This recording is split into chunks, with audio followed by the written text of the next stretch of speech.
Espanha era um país economicamente atrasado. Apenas o País Basco e Catalunha possuíam um desenvolvimento industrial relevante. Além disso, o país ainda não se recuperava da Guerra Hispano-Americana e do posterior tratado com a Alemanha, estando moralmente arruinada.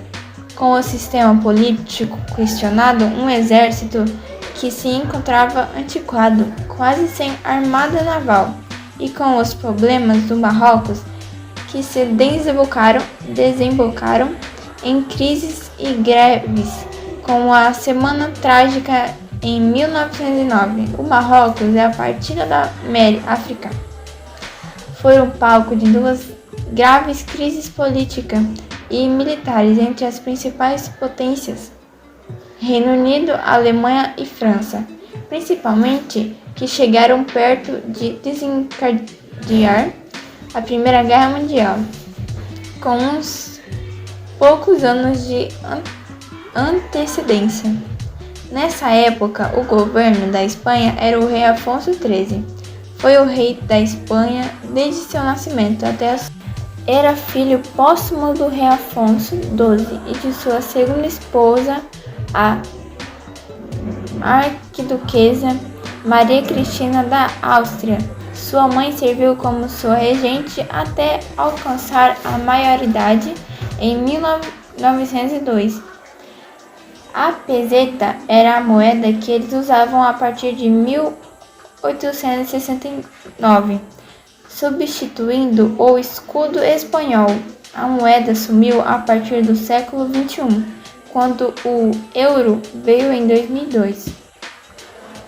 Dona Aurora Pérez Lopes nasceu em Terenos, mas as famílias de seus pais vieram da Espanha no início do século XX. Vieram de um grupo grande de imigrantes para o estado de São Paulo. A maioria dos membros da família de sua mãe vieram para Terenos. Seu pai, Eduardo Pérez, também veio na mesma época e se casaram aqui em Terenos. Uma lembrança que sua avó tinha é que as pessoas morriam no navio e eram jogadas no alto mar, porque não tinha como ficar com pessoas mortas no navio. Dentre as doenças daquela época, o irmão da sua mãe, tio da senhora Aurora, pegou a famosa lepra, que fez com que ele tivesse que ficar isolado no meio do mato. Pai e filhos. Mais tarde, seu filho Lino Vilachá foi internado no Hospital de São Julião. Lino Vilachá tornou-se símbolo da resistência e coragem entre os mais de 5.000 rancenianos que passaram pelo São Julião. Aos 12 anos, viu o bacilo da hanseníase atingir sua família e, junto com seus pais e 3 dos 5 irmãos, passaram a viver no confinamento da então Colônia Velha. Ali cresceu e fomentou a integração entre os internos a organizar competições esportivas e eventos artísticos, destacando-se em seu trabalho como professor, diretor da escola e auxiliar na administração hospitalar.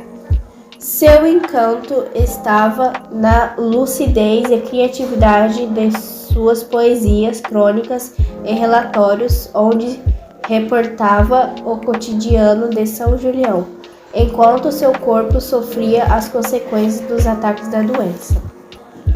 Teve suas pernas amputadas e movimentos limitados ao longo de 40 anos de convívio com a hanseníase. Suas mãos atrofiadas não impediam o exercício da escrita em traços quase ilegíveis, reveladores de sua grande sensibilidade. As pessoas que moravam aqui na época se divertiam dançando nas festas da cidade. Faziam cordões de carnaval, segundo a entrevistada. Era uma grande farra para a juventude da época. As comidas típicas que comia quando chegaram por aqui eram bolo de fubá e vinho, milho e sopas. A família importava barris de vinho, adorava adorava essa bebida, aproveitava tudo, até os barris vazios com tanque para lavar roupas. Como não tinha água, eles iam ao rio Piraputanga para beber água, pois obviamente não podia ficar sem tomar água, considerando que a água é vida.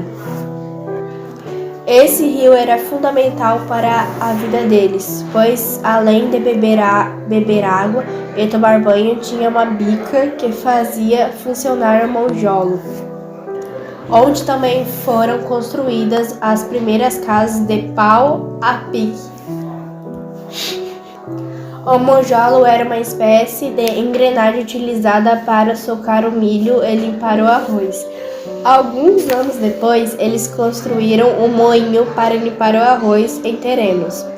As pessoas que ficaram doentes tomavam chás de todo tipo. Quando estavam muito ruins, iam direto para Campo Grande. O transporte que as pessoas iam para Campo Grande era carro de boi. Depois veio a jardineira. A jardineira era um ônibus com carroceria. Somente muito depois veio o ônibus como é hoje. A terra deles era devoluta do governo brasileiro e não pagaram nada. Quem recebia a terra tinha que construir casas. As primeiras foram feitas de pau a pique, mais tarde, como tinha uma olaria, fábrica de tijolos. Ele construiu casas para os 7 filhos. A religião praticada na época em que vieram para Terrenos era a religião católica. Eles não recebiam nenhuma ajuda do governo espanhol. Já do governo brasileiro, eles receberam ajuda financeira através de financiamento com juros baixos. Dona Aurora Pérez Lopes e sua filha Carmen Salomão receberam a gente muito bem. Durante a entrevista foram feitas 24 perguntas sobre como sua família veio da Espanha para o Brasil, como conseguiram suas terras, sobre o que aconteceu quando seus familiares vieram para o Brasil. Elas responderam calmamente todas as perguntas. Agradecemos por toda a educação e respeito. Foi uma tarde de muito aprendizado. Para chegar em sua casa, fomos pelo elevador. Sua casa fica no 2º andar. Para homenageá-la, demos uma orquídea para Dona Aurora. Por receber a gente muito bem. Tiramos uma foto para recordação depois de fazermos todas as perguntas. Fomos tomar um café e tiramos umas fotos das lembranças de Dona Aurora para saber mais sobre sua família. Queremos fazer um agradecimento especial para Dona Aurora e sua filha Dona Carmen. Depois de todas as perguntas e ótima conversa com Dona Aurora e Dona Carmen, finalizamos a entrevista. Ao fazermos a nossa pesquisa, chegamos à conclusão que a Espanha estava passando por uma crise econômica por causa das guerras hispano-americanas e a partilha da África, que na época foram palco de conflito entre as potências. A hipótese inicial estava correta, pois a Espanha realmente estava em crise. Os imigrantes vieram para o Brasil porque a Espanha estava com problemas geopolíticos e econômicos e também por causa das propagandas das terras disponíveis que a elite brasileira fazia na Europa. Esses imigrantes deram muito certo aqui em Terrenos. Hoje o nosso município, eles se tornaram família muito promissoras. O senhor Eduardo Pérez foi um grande empreendedor no município. Começou com um monjolo, limpava arroz para toda a vizinhança e recebia a porcentagem pelo arroz limpo.